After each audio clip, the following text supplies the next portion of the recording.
Come ye then, come ye, behold the signs and the names of your Creator. Behold the holy pinnacles, by the virtue of which the earth is moved.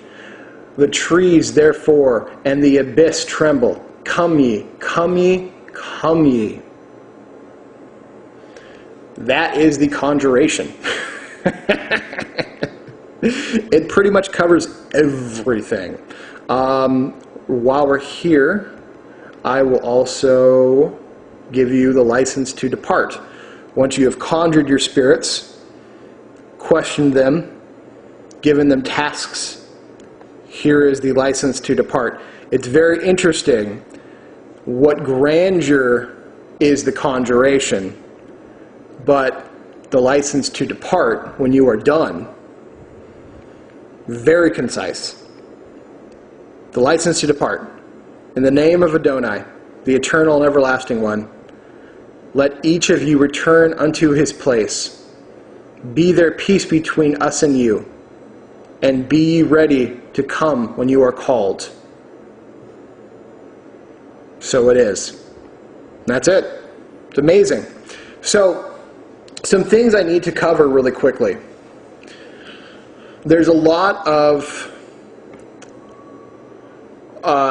Old Hebrew and things that are going to be very familiar to Christianity. Understand that this conjuration is older than them both. That there was a highly shamanistic, very mystical tradition that existed before Judaism got a hold of it and turned it into a heavily patriarchal or male-dominated religion, which suppressed a lot of the magical knowledge. A, because they didn't want people to have the power outside of their priests. They wanted to keep people in the dark. A lot of Zionism comes from this ideal.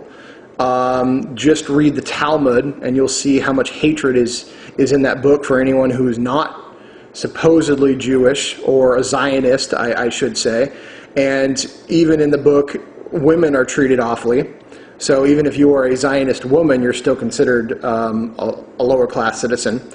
Then Christianity came, took a lot of what Judaism did, reworked it, formulated it around an old Egyptian religion of a sacrificed and risen king, which is the sun, which is the Christ energy, giving him a highly common name like Jesus, which was Joe in this day and age. The original meaning was to let the common man. Before Christianity, there was the idea of the Christ energy, were sort of the Gnostic Christianity, when it was Christianity as true religion and not Christianity, the manipulating, psyop. But, Joe Schmo could rise from humble beginnings, attain his highest self, and change the world. That was the entire story of Jesus in a highly allegorical, astrological corresponding type metaphor that anyone could do it. However, that got co-opted and corrupted. So we're looking at this process of high orders of angels who are the mechanisms of God, or the highest of the high, or prime creator. They are beings that serve their function masterfully and mostly are happiest when they serve their function. They are like, I don't know, they're if the world was an iPhone, angels would be the apps. It sounds weird, but that's what it is. Angels are basically universal applications. Their wings, all these are sort of very shamanistic ideas. The idea of the burning bush, we know what the burning bush was. The burning bush was a psychoactive ingredient that grows on a particular plant. I'm not going to say which one because I want other people to do the research on it, which Moses ate. He ate it, much like if you were part of the peyote cults, you would eat the plant, or, they also call it the burning button, and you would have incredible mind-altering experiences where, you would be opened up to the other worlds, and you would hear and see, you would hear messages and have visions. So his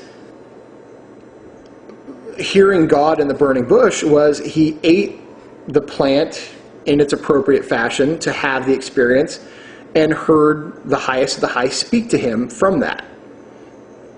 Told him about the angels, told him about the fallen angels, the angels that would rather go for free will than serve as apps for the giant universal, program that we're all a part of.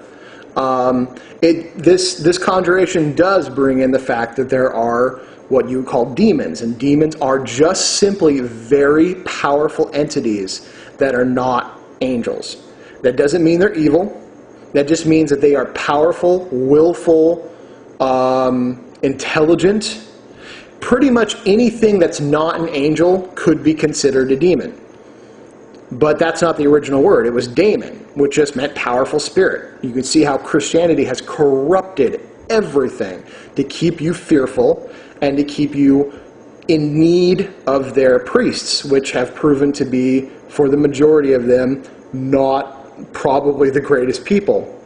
And so much has been done in violation and torture and murder and theft in the name of that particular religion, that the bedrock of it is just soaked in blood, and I don't trust it. A lot can be said about Judaism, and a lot can be said about Islam. However, all three of these religions share a common thread, which is the Kabbalistic, Middle Eastern style conjuring magic that all these great maguses went about. King Solomon, and there's tons and tons others that gave prophecy and worked with angels and powerful spirits and had their own type of shamanistic order of things and created their own rituals, which were later circumvented and so in some cases out and out stolen from them and used to create a religion, which really may have been initially just a path to get people to awaken to their higher selves, but as these priests got in there and became corrupt and other worldly influences came in, they learned that it was more of a way to control people and sustain agendas that were either depopulation, because trust me, even then they screamed about how the world had too many people in it. It was hard for them to control and enslave everyone, and to keep all the resources from themselves. So, you get all the resources, you whittle down the amount of people to resist you, and you live as gods among a weak-willed and kept docile people who worship you as gods. And through the Illuminati, Luciferian current, that's what they believe. They believe that they attained their great work by becoming gods upon the earth. People worship them as gods, and so therefore eventually they become gods. It's what they truly believe. It's what they truly believe. That is the Luciferian, reptilian-style ideal of ceremonial magic. And I really shouldn't throw in reptilian, but there is that level of paranoia, fear, and power for power's sake. The Luciferian current is very much the flip side to the prime creator, and it goes by many, many, many other names. It's just, I can use the word Luciferian, and people generally understand that the light bringer, or he who brings light to you, does so at both a cost and a condition that if you truly knew what it was, you wouldn't get in there in the first place. And so they don't tell you what it is at first. You just are kind of led down that path, and by the time you look back, it seems like it's too far to go back. And you might as well continue. And this is what the Illuminati have done, is they have moved towards this path where they feel that they can create peace on earth through force manipulation of everyone's actions. Sounds pretty peaceful, doesn't it? Yeah, not so much. So, when you read these kind of conjurations, you need to get past the use of the word God, the use of the word angels, and you need to get past the Hebrew names of a lot of the planetary sphere rulers, such as El, Elohim, Sabaoth, all those, because those were names that were used and are still very vital and powerful names that absolutely can be divorced from Hebrew mysticism, which they have no claim over, none whatsoever, and be brought back into a magical practice of and a religion, which is attaining to your highest self and doing the great work of your incarnation, and then attaining to and having your genius and your name written among the stars, meaning that you are in completion and that you are ready to evolve to a new level of awareness and of being, which ultimately the progression towards universalism without losing your individuality. So you move towards a higher state of existence where compassion and strength and honor and beauty form together. So one, you can let things be, you can control and live your life without manipulating others, and you don't have to lose yourself in the process while uniting with the greater truth that is the Prime Creator. Because the Prime Creator is your creator, and therefore by losing yourself, the Prime Creator is also losing itself. Prime Creator is every human soul in all its unique facets. It is the jewel of infinite angles, completed because of its diversity, brought together because of the unity of all humans being from the Prime Creator. It's an endless facet that sparkles with absolute stunning beauty. And this is the great work to attain to. And each incarnation, you learn what your great work is, and you live it out, and you complete and continue the cycle until you get it. And ceremonial magic, Kabbalistic magic, is a beautiful, powerful way to do it. I love Kabbalistic and ceremonial magic. And I love the tradition of Wicca and the religion of Wicca. And I think in this life, my great work pertains to both and getting more information out there. This is not those things that you need to keep hidden. You don't need to. We don't need to hide these things anymore. They've been hidden too long, and we can see what's happened since they've been hidden away.